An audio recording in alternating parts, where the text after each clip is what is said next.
Hello everyone, thanks for listening to Diz Connected, an unofficial Disney podcast of magical proportions. I'm Whit Laxton, your Disney enthusiast host, and coming up, but I do think just, with the formula of animated Disney movies, it's the best. It's a tale as old as time, celebrating 25 years with a special Blu-ray release. The movie itself just looks amazing in Blu-ray, and especially like the opening sequence and the backgrounds and all of that. But first, it's the House of Mouse news you need to know in this week's Disney Download.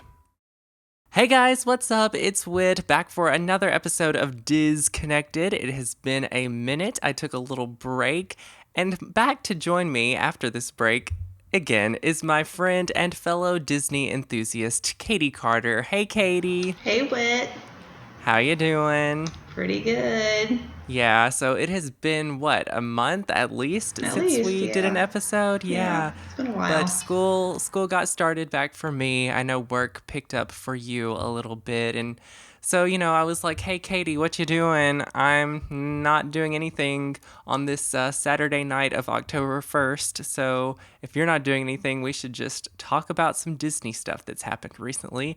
And that's what we're doing. Oh my goodness. Coming up, we're going to talk about the Blu-ray for Beauty and the Beast. You also saw Queen of Katwe this weekend, so we'll get your review of that.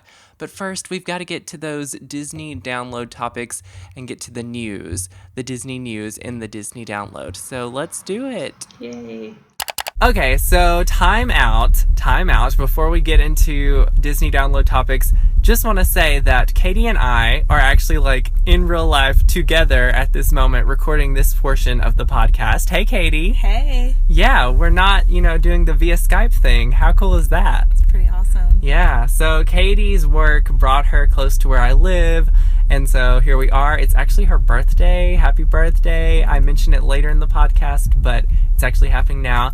And in the weeks since we recorded the latest Disconnected, a lot has happened in Disney news. So really quick, while we're here together in real life, IRL, we've got to talk about some of these topics, and for the first time ever actually record together. Yeah. So I guess the first topic would be this Hurricane Matthew situation. Right. Walt Disney World closing only for the 4th time in history because of this hurricane. What? Yeah, I think that's when it really got real for me. I was like, oh, this is going to be bad if Disney's closing. Yes. Well, all the theme parks, everything. Right. I mean, But I believe from what I've read and seen today, news-wise, and just from all of my friends in the Orlando area or the people that I follow on social media who work at Disney and that sort of thing, everything was fine.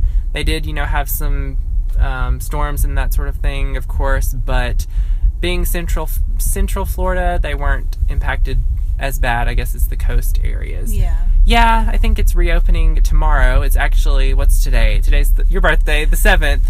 And so that's the day that it closed for, and it will be back open tomorrow. So, but that's a big deal. It really is. Yeah, 4th time in history. Yeah, and I guess all the other times except for 9/11 were weather-related too. That's what I read. Yeah, and you had some friends who were down there when all this was happening? Yeah, I mean, they're still there. They're staying on Disney property, and they're basically required to stay in their hotels all day today.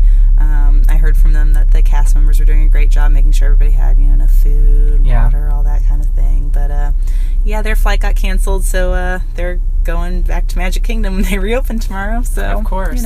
Thoughts, prayers to everyone, affected by that hurricane. I know, Haiti, it's just been horrible, count of lives lost there. But moving on to some entertainment topics that have come out this week. First of all, the Pirates trailer for this new Pirates movie. What's it called? Dead Men Tell No Tales. Okay, what'd you think? Did you even watch it? I didn't watch it. Okay, that's the thing. I barely even watched it either. I saw it. I saw they were going to release it, and I was like, well, I'll check it out. And I started watching it, and then I just didn't really even pay that much attention to it, because at this point, really, we're still making Pirates movies? And it's sad because, the first movie and even the second movie are both so good, and I love those so much. And it's just sad that now it's something I would have gotten so excited about a long time ago, and now it's just Yeah. It's just, they're just dragging it out way too long. Big time. And so, did you know anything about the trailer? Is it Javier Bardem who's in it? I think so. Yeah, I could be completely wrong about that. But there's like a new young pirate and, this new villain character, I guess. And it looks like a Pirates movie. And I noticed that a lot of people were getting excited, and I'm not. I'm not one of them. I mean, the last Pirates movie, that was the first one without all the main characters, so outside of that main trilogy, it was not good. It wasn't. I didn't hate it. No, I don't think I hated it. But I mean, especially when you look at what the franchise was at first. It's just, Well, I remember the first one was so epic, and then I also loved the second one a lot, too. I did, too. Didn't care for the third one as much, and the fourth one, I didn't hate it, but it wasn't anything special. It's odd. Isn't Orlando Bloom back in this one? I think so, I don't... Yeah. You don't care. I don't know what he's doing, but, Yeah. Okay, so it comes out next May, though, so I guess we'll see that. Yeah. I mean, I'll go see it, but, of course. Yeah. On to some more exciting things, I guess. We just literally watched the trailer for Tangled. They're calling it Tangled the series. It'll be the new Disney Channel series based on the Tangled characters.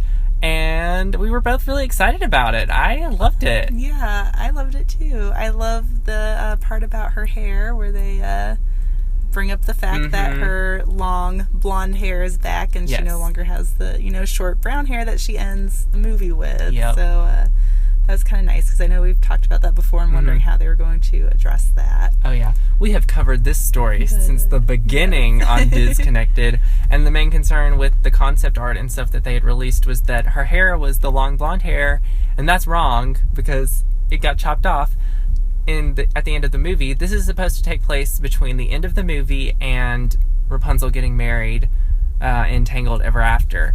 So at some point her hair is going to have to get chopped off again, I guess. Unless they've changed that it's not taking place after, or that it's not taking place in between that time. But I doubt it. What do you think of the animation style? I feel like in this teaser we didn't really see a whole lot of movement. Yeah. We really just more saw kind of close-up shots of all the characters. So we definitely got a good idea of what all the characters look like. But I do like the style of how they look. I'll be interested to see how they move and everything when we get more footage. But so far I like it. Yeah. I liked it too. Fun to have all the voices back. Yes, the voices. I was going to say that. Yeah, that's good to hear. And, I'm really excited about this. I'm #Team Tangled. And I guess that will be premiering in 2017, so next year. And can't wait. We will continue keeping you updated on Tangled the series as we have done up to this point. What else this week? Oh, so in the part that we pre-recorded, or the part that we've already recorded of the show, we talked about the Lion King live-action remake announcement. Okay, well, now we have an official date for the Mulan release. What is it? It's November 2018? It's early November, Yeah, okay. Well, when we talked about all of these live-action things in the past, it's just been that there's been so many announced. Some of them have been forgotten about, it seems like. Mulan, I was kind of thinking was one of those, that they were just they announced it and then we never heard anything else. Yeah. No, it's coming, so...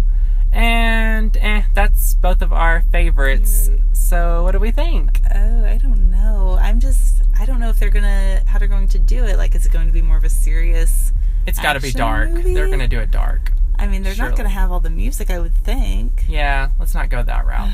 Let's do something really total opposite of the animated movie, please. Because there's the potential to do that. Oh, yeah, there definitely is. I mean, I think the article that I read about it said that they were going to try and take elements from the animated movie but also do more from the original legend that the animated movie's based on. So maybe stick closer to that, but maybe have some of the characters more how they were from the animated film. I don't know. It'll be action packed. Yeah, for sure. Did you see the viral video for Doug from Up? Did you see that video? I saw it posted. I haven't watched it yet. Okay, so I kept seeing it shared, and I finally watched it. It's really funny. It's like they said, we were talking about IRL earlier, and it's basically Disney IRL, and it's like they put a talking collar on a dog in a park. and it sounds like Doug, and he's just playing with the kids, and it's funny. So That's great. Well, Katie, that is the section of the show that we have just recorded together in person, first time ever.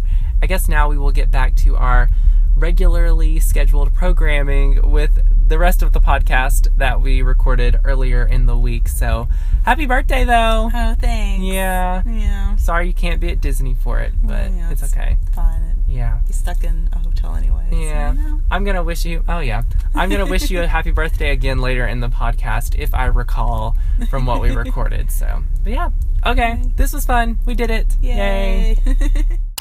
So I think the biggest news that just recently came out this past week is that The Lion King is getting a live action remake. And I'm putting live action, I'm doing air quotes because that's not even, like, you can't even call it a live action remake, honestly. Now I remember, like, the first articles that I saw on it were saying that it was going to be a live action remake, and I was like, wait a minute. Hang on, that's not possible unless you are actually going to Africa and filming some lions for this thing.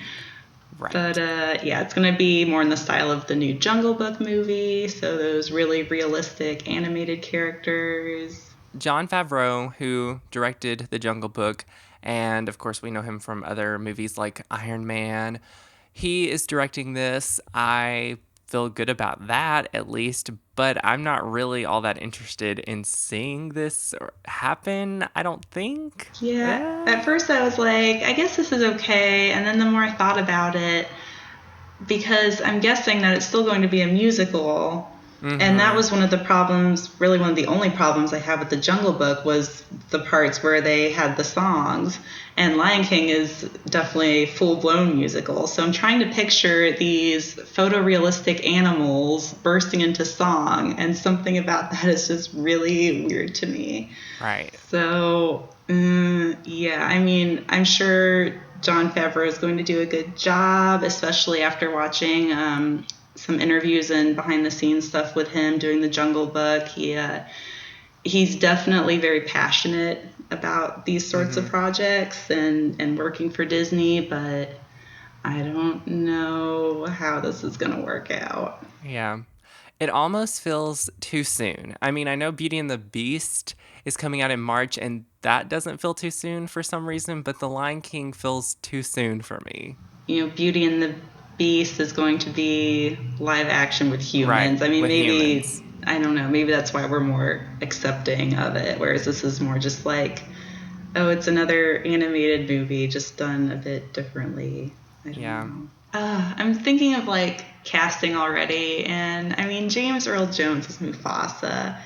You gotta get him back. Do you get him back, or do you cast someone different? But you can't cast someone different. No, you get him back.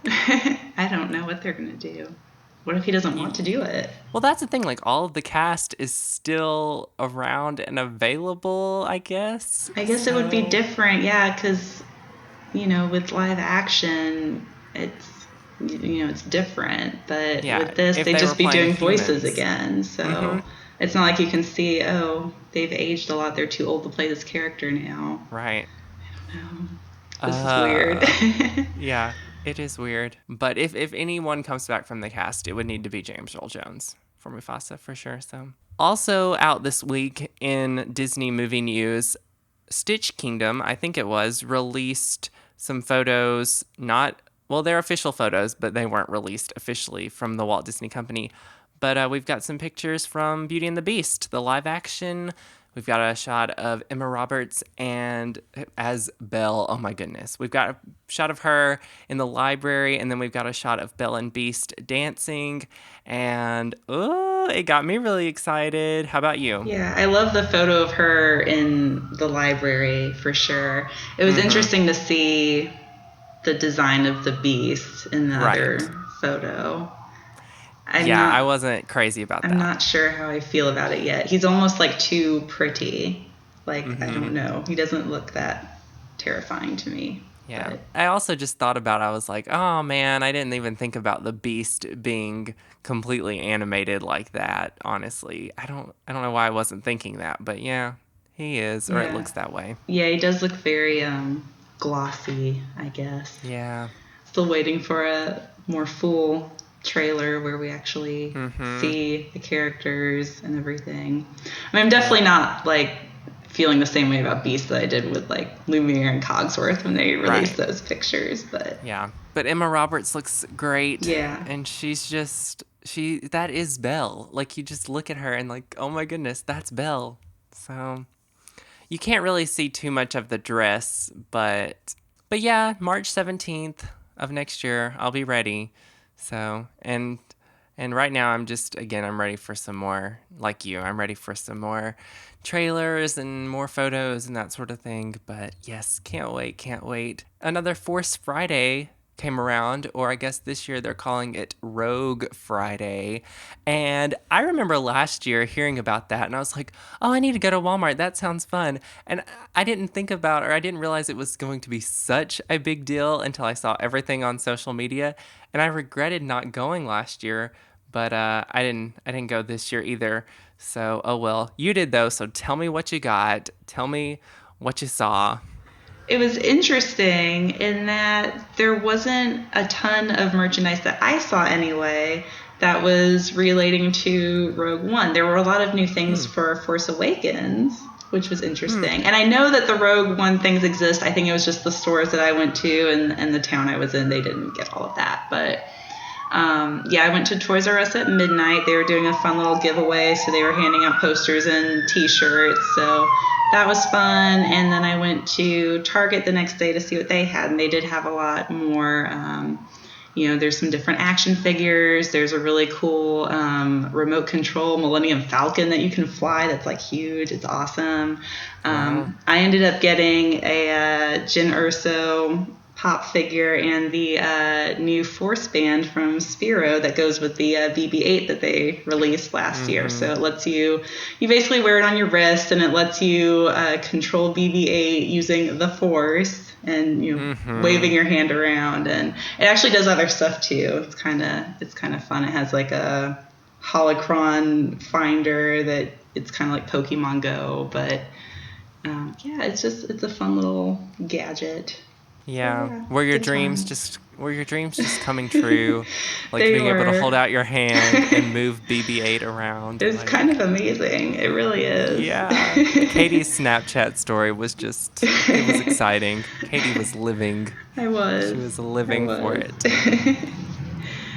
And it's just a fun thing to do if you're a Star Wars fan. I mean, there weren't a ton of people there this year compared to last year, although I was not at the same store, so I guess it's not really a fair comparison. But, it's just kind of fun to see other Star Wars fans out and about and getting excited about this stuff. And I was talking to some people in line, and everyone seemed really excited about the movie. So all good things. Cool.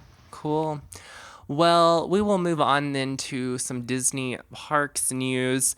And today is October 1st, which is the birthday of Magic Kingdom of Walt Disney World, really. And is actually the 45th anniversary, so kind of a special anniversary for the park there.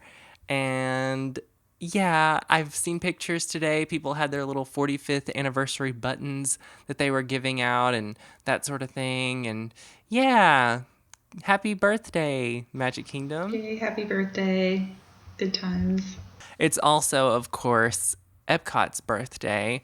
Do you know what year Epcot, how old it is? I feel like it came out like 10 years later or something. Is that wrong? That might be wrong. Let me see.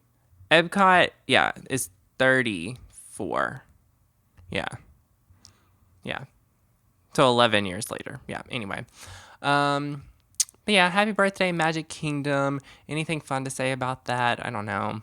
I saw where someone posted their caption, like with their little picture, happy 45th picture, said, maybe in 5 years they'll do more than give out cupcakes on your birthday. And I was like, that's funny. So definitely going to have to go in 5 years for the 50th. Yeah, I think I'm definitely going to have to make that trip too. Yeah. I mean, by then, both of us just need to be working for Disney and, killing it. So we don't even have to pay. But anyway, So yeah, happy 45th anniversary, Magic Kingdom, Walt Disney World. Yay, yay. Well, let's get into our big discussion topics for today, and we will start with I said we would start with Beauty and the Beast Blu-ray, but I kind of want to save that for the end. So why don't we talk about The Queen of Katwe, which you saw today, or I will let you talk about it because you saw the movie. So let's hear Katie's take on this new live-action, well, what is it, a biopic? I don't know. Yeah, it's based on a true story about this girl named Fiona who lives in this very poor town in Uganda. And she ends up becoming a national chess champion and kind of overcoming all these odds. She's not educated or anything like that, but she displays this remarkable ability for the game and just ends up rising through the ranks to become the champion. And it's a really nice movie. It's got a great cast. I forgot the girl's name who plays the main character, but this is her first film, and she was great. And Lupita Nyong'o, who is one of my favorites, plays her mom. David Oyelowo plays her chess coach. Just really great, complex characters, even in the supporting cast. I mean, the mom, who Lupita plays, so great because she's so strong, but you also see these kind of flashes of her doubting herself and how she's raising her children. She has, I think, 4 children, and she's a single mom, and they're poor, and all of this. And then the coach, who is struggling between this job teaching these kids that he loves, but trying to find something better for his family. And then all of the other kids who are the chess players too. I mean, it was really good. I mean, it was better than I thought it would be, I think, because I hadn't really heard too much about the movie going into it. But yeah, it's just really enjoyable, really inspiring. It has a great soundtrack too.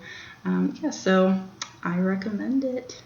It was good. And I cried at the end. I did. Emotional. I was not expecting to, and I don't want to spoil it, even though I guess you can't really spoil a true story. But yeah, there's a scene at the end, and it made me cry. And that's all you need to know.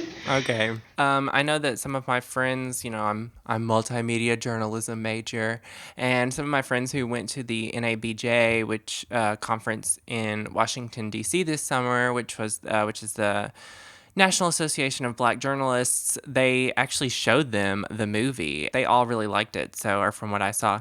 But yeah, so I've been interested to see it because they were really highly, complimentary about it. So you were too. Yeah, I mean, even everyone else in the theater I was in, it was fairly busy. It was like mid-afternoon, but everybody was clapping at the end, and I heard people behind me like, "Oh, that was excellent." So. And you were saying that you cried at the end. Let me talk about what Disney-related happening made me cry recently, okay? And that gets us into this Beauty and the Beast 25th anniversary Blu-ray release discussion.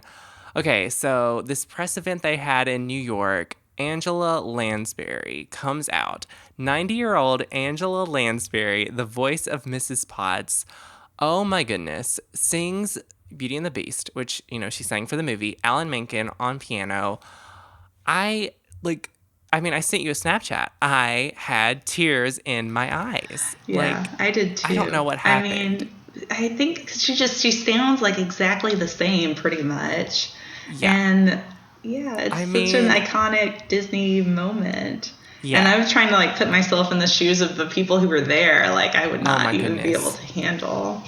No. And I saw Robbie Benson was on the Today Show the day after that happened, and he was just not a dry eye in the room. And I was like, oh, or anywhere else, because okay, so let me tell you about that day. So that, I think that happened on a Sunday night, and I was producing our newscast the next day, so I was extremely busy that Sunday night, extremely busy that Monday. So I was exhausted Monday night after the newscast, come home, sit down, watch that, and it was just chills came over me as soon as it started, and then I just had tears because it was so good.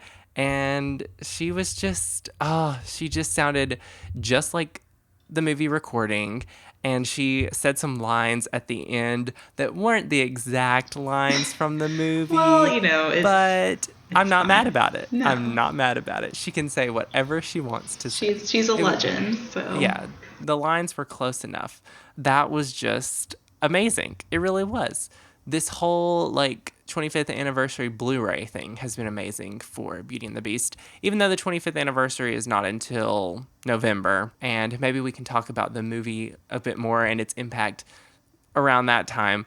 But for the sake of this Blu-ray release, the bonus features were fantastic, I thought. What'd you think?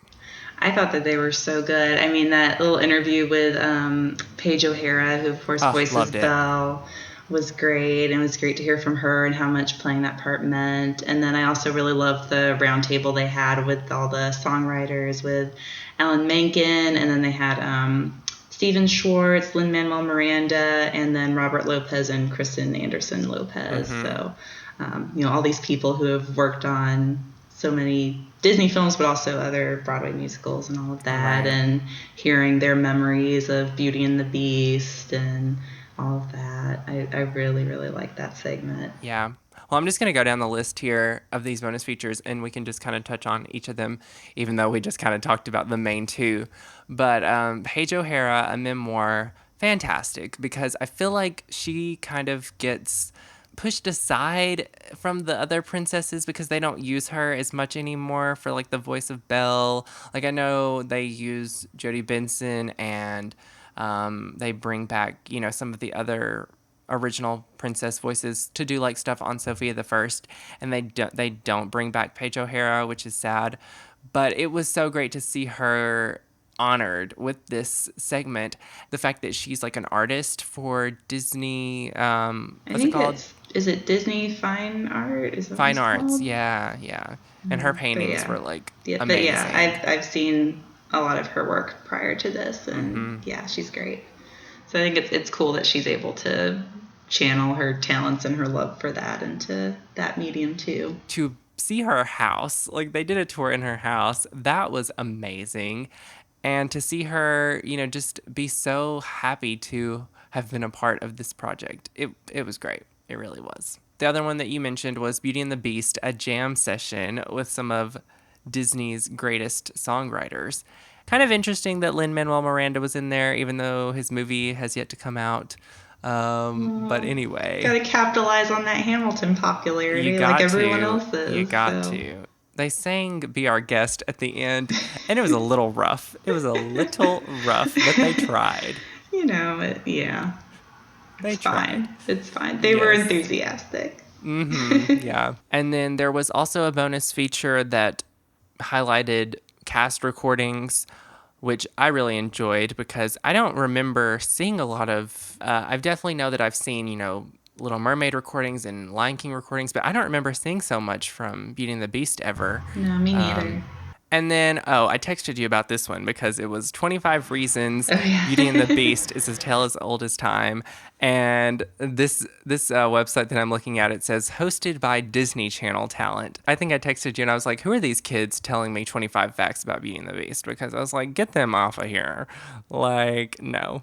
Like, they could make that a commercial on Disney Channel or something, but I didn't need that as a bonus feature on my Beauty and the Beast Blu-ray. No, I didn't even know who they were. No, I mean... Well, and it bothered me because they were, like, talking about... They were like, Angela Lansbury and all this stuff. I was like, you don't even know who that is. Like, I'm sorry. Excuse me? You don't know. And then also, there was a very short sneak peek or behind the scenes look of the live action Beauty and the Beast remake. Too short, if you ask me. But it was in there. What'd you think? I think they released most of it online before they came out, right? Because we saw like the table read between Dan Stevens and Emma Watson. Yeah. And that's kind of the main thing that I remember. I mean, that's all it really was. The director said something, Bill Condon. He talked a little bit, and they showed not really anything new, some sets, because they showed kind of the overall set where they were, you know, building there, but it wasn't. I needed more. But congrats to 25 years on the success of Beauty and the Beast, because it's still like, I know for my picture, because I take an annual Disney Blu-ray picture for Instagram, and I know on there I was like, arguably, in the caption I said, arguably the best Disney animated movie of all time. It's not my personal favorite, but I do think just, with the formula of animated Disney movies, it's the best. And it was the first and only hand-drawn animated movie to ever be nominated for Best Picture. And really, the only other two animated movies that got a Best Picture nomination were Toy Story 3 and Up. And those were during years when there were like 10 nominees options for, that category. So, I mean, the movie itself just looks amazing in Blu-ray, and especially like the opening sequence and the backgrounds and all of that. And they do have both versions of the film on there, so you can watch either the original theatrical release or the extended edition that they compiled later on that has the deleted song and some other little differences. But yeah, I mean, it was never one that I watched a lot when I was little. There's nothing to do with the quality of the movie and everything to do with the fact that I was a stupid kid who was afraid of the Beast. I mean, I do really, really love it now, but yeah. I feel like we've covered it all.